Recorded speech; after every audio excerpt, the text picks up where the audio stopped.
Ajde da slikaš. Evo ga. Zimske olimpijske igre, ide. Čekaj, prvi skok Mladog Ilića. Stani be da vidim da li ide be. 0,7 ide, dobro je, ajde. I evo prvog skoka Podvoja tamo publiku. Evo ga brate. Ajde. Ajmo Dućo. Evo prvi skok Mladog Ilića. Ajmo. Opa! Dečko je uspeo, evo pogledajte. Ajde. 10. Ajde. I sljedeći je Simić. Da. Simić se sprema za skok, evo publika. To je Duća. Mnogo dobro. To je ekstra. Nema nikakva klupica, brate, samo se baci, brate. Sima! Tife! Skoči tamo dublje, brate, da ne bude svašta! Simić!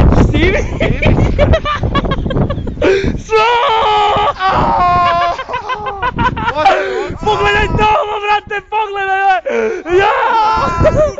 Ocena 10, brate, 10! Sljedeći! Stojković Toplica!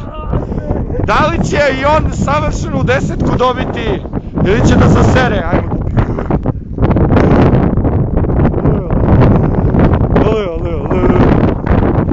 Toplica zauzima stav. Ajmo Snimiću, kako se osjećate? Evo, super, posle prvog skoka mnogo se osjećamo, mislim,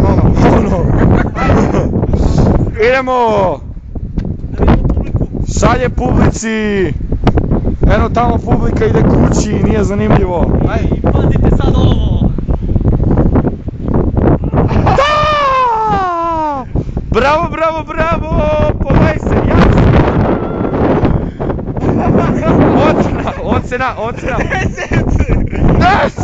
ljudi moji,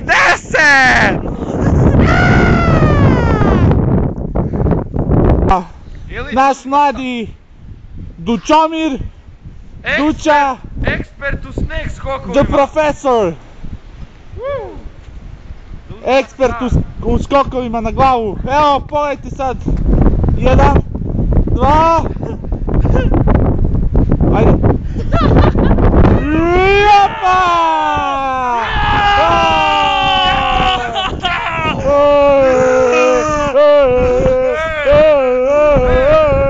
Ustaj, sine, majke zove! A, Duća, Ne mogu više, ne mogu. A, Duća, brate. Ja ne mogu više. Ajde, nemoj si pička. I u drugom krugu Stojković odustaje. Ostalo je samo između Ilića i Simića. Da li će Simić sjebati s Ilića? Ili će Ilić poneti, odbraniti svoju titulu Skiska kaša?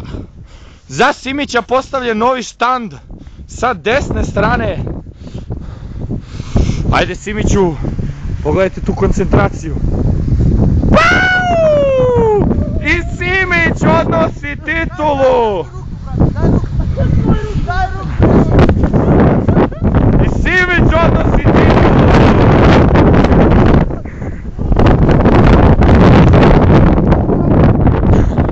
Evo Simiću ruka. Ne, stani, nemoj. A, nemoj. Simić odnosi titulu! Ajde, čekaj. Može. I pobednik u današnjem duelu sneg skokova sa savršenim skorom 10-10. Požuri! Dobija Simić! Drži, prekidaj. Zahvaljujem se. Hvala. Zahvaljujem se mojom majmi tati.